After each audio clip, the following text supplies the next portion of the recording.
All right, guys, I'm in the shop.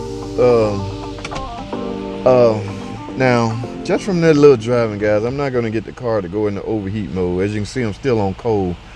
So now I've been told some history on it. The customer done replaced this, customer done replaced that. Put a new radiator on it and new hoses. I guess he was chasing the leaks, but this car is in for overheating. So if you low on coolant, guys, you will overheat. But there's a ton of other reasons that will cause you to overheat. So one thing I advise you guys is to try to duplicate the problem. Okay, try to get it to overheat. Now it's gonna be hard on me because again, they put on radiators, they put on hoses, and they filled it up again before they came here. I needed to be in the condition it was when it overheated. Okay, so but that's not the case. So I don't know, guys.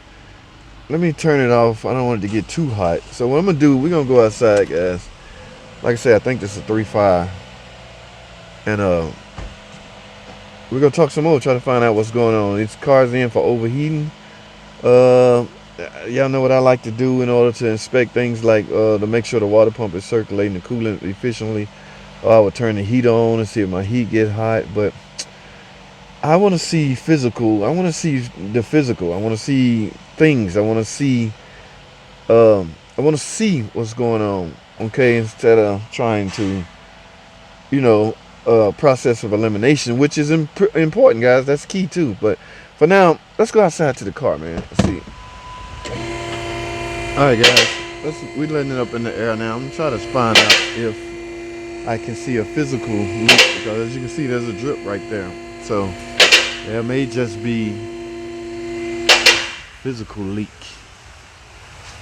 Now, like I say, the customer, now y'all see that shiny new radiator. I guess they can do that much, but they can't complete the task and find out why it's overheating. Now there's a drip right there. That's oil. So in the water pump, right there. Ladies and gentlemen, I see a drip right there, and that is coming inside the cover, guys. This is a 3.5, which means it has a timing belt. The timing belt is driven by the water pump. Alright, so guys, this car is old enough to I can use my coolant pressure tester. So I'm gonna pressurize the system and see if I can get that leak to produce. Now also, this cover, the timing belt cover, is it's not easy to take off, okay, but I'm gonna still manage to take, because I want to get a visual look at the water pump. I want to visually look at the water pump.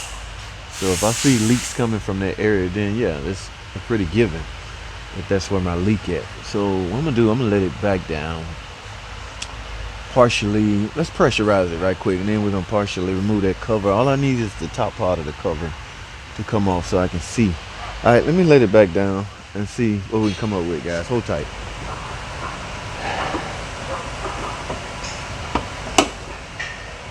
Yes, 3.5, guys. 3.5 liter V6 engine. That means it's equipped with a timing belt. Okay, now they have another V6 engine out there called a 2.7. It is timing chain driven. All right, but yeah, as you can see, the reservoir is full. I haven't driven it long. Oh, they got new NGK coils on it. So a lot of work has been done on this car, and that's what terrorizes me, guys. When customers do things, they know what they've done. They know the history. Now, the mechanic that you take it to should also know a little bit of the history. All right. So I want to see, what is that? I want to see if there's any physical. It looked like a new radiator. Yeah, I was told that's a new hose. I can see the hose sticker still on the hose. I want to let new intake gasket, so they haven't done a number on this thing, but I want to see if there's any physical leak. So I want to physically look at the water pump. Can't see it from here because it's got a cover on it, which means I have to remove the belt and this upper cover.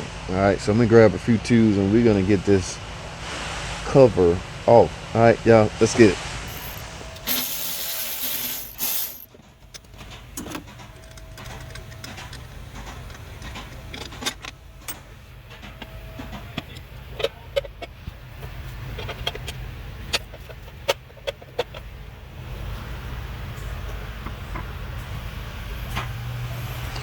All right, guys, so I got the cover off, guys. Now I see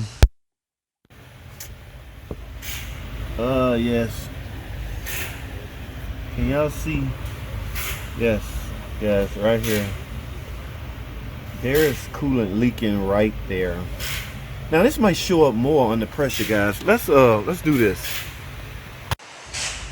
It's not no pressure on it now, and I didn't take the hose off. That's one reason I didn't take the hose off. So y'all saw me fight with that hose just so I can not disrupt the cooling system. I want to put pressure on it and see what happens, guys. Stay tuned. Oh, guys, yes, man, found it, guys. Y'all see that? And I haven't even pumped. There's not even a lot of pressure on here. Yep, that is my coolant leak, guys. I want to see a lot of leak. Let me pump this up some more. I need both hands, guys. Hold tight. All right, 18. Can y'all see that? 18 pounds of pressure. Let's go diving.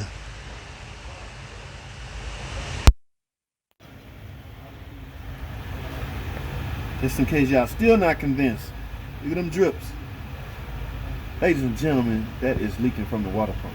Now, how this particular customer had, this might keep going in and out. This particular customer had enough mechanical skills to do his radiator and his hoses, but look at that drip. I still got 15 maybe PSI pressure. Yeah, I probably got a big leak down in there. Yeah. Yep, guys. So that explains why it's overheating. It overheats. That car over there.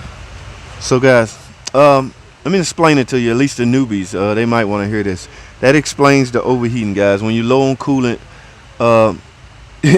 you naturally will overheat. All right, now I've said in the beginning of this video, there's a number of reasons a car could overheat. Being low on coolant is one of them, but there's also other reasons. So typically I would repair the coolant leak and then recheck it again, guys. Never ever deliver a car with the assumptions that it's fixed after you do a repair. Always go back and verify that it's actually fixed. In other words, go drive it and let it go through a cooling cycle. Let the fan come on, let the fan go back off, go drive, make sure the thermostat open and the coolant circulates throughout the system. Make sure the heater is on. That will alert you that it's at least full and free of air. Here's the bleeder screw where you can bleed it. So there's a lot go into coolant system in hopes of preventing or help stopping coolant leaks or overheating. I mean, trying to stop overheating. All right, I'm done with this car, guys. Y'all know the drill. Now, I always do my diagnostics at part one because I don't like to leave videos open. So, but there's nothing else I can do right now but try to sell it. So I will go through the process. Now, what else would I sell? This car has over 100,000 miles, so naturally I'm gonna try to sell the timing belt. Guys, remember I always say this pulley right here is more important than any of these. This pulley can go before anything else and ruin your whole freaking car, ruin your day. All right, so I'm gonna try to sell the water pump, the pulley, maybe the tensioner. Depends on how much over 100,000 miles they at, and of course the belt. And that's about it, guys. So I'm done with this video right here. If they buy it, I'll fire the camera back up and we'll replace the water pump and the timing belt. All right, that's all I have. Thanks for watching.